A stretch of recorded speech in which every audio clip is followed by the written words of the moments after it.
नमस्कार, मैं parade college की छात्रा कोमल राजपूत तुं'दा बड़ा मलाल करदे तुसें सारे दी गणेश चौथ यानी कि भुग्गे दे बर्त दियां मतियां मुबारकां दिन्नी आं।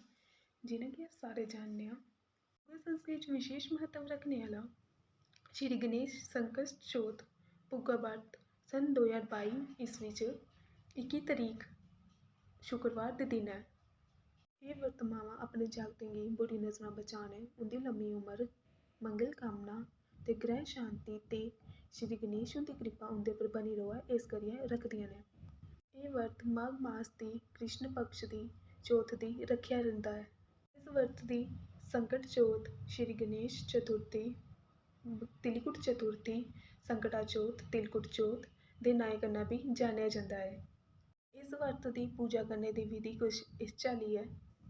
भुग्गा बर्त आह्ले रोज जनानियां न्हाई धोइयै सारें कोला पैह्लें पूजा पाठ करदियां न। श्री गणेश हुंदी मूर्ति गी पंचतंत्र दे कन्नै स्नान कराइयै फल, लाल फुल्ल, अक्षत, रोली, मोली ते द्रुब्बां चढ़ांदियां न ते फ्ही तिली दी बनी दी कोई बी चीज जि'यां तिली ते गुड़ दे बने दा भुग्गे दा प्रसाद बनांदियां न।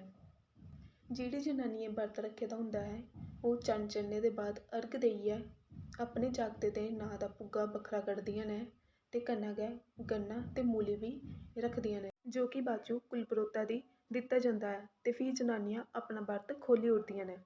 हून गल्ल आंदी ऐ, सारें कोला पैह्लें एह् बर्त कु'न्नै रक्खेआ हा?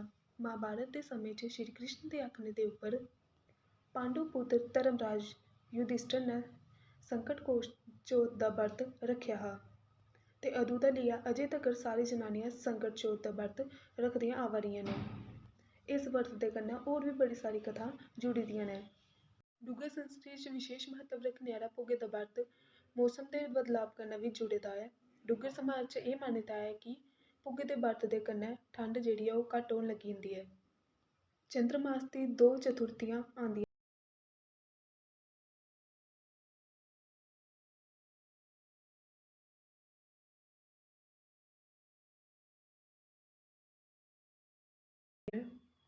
इक पूर्णिमा दे बाद ते दूई मस्सेआ दे बाद। पूर्णिमा दे बाद जेह्ड़ी चतुर्थी आंदी ऐ उसी अस चतुर्थी संकष्टी आखने आं ते मस्सेआ दे बाद जेह्ड़ी चतुर्थी आंदी ऐ उसी अस विनायक चतुर्थी आखने आं। इस तरह असें दिक्खेआ जे इक साल च 12 संकष्टी चतुर्थियां आंदियां न, जिस च माघ कृष्ण पक्ष दी चतुर्थी विशेश फलदायी मन्नी जंदी ऐ। धन्नवाद।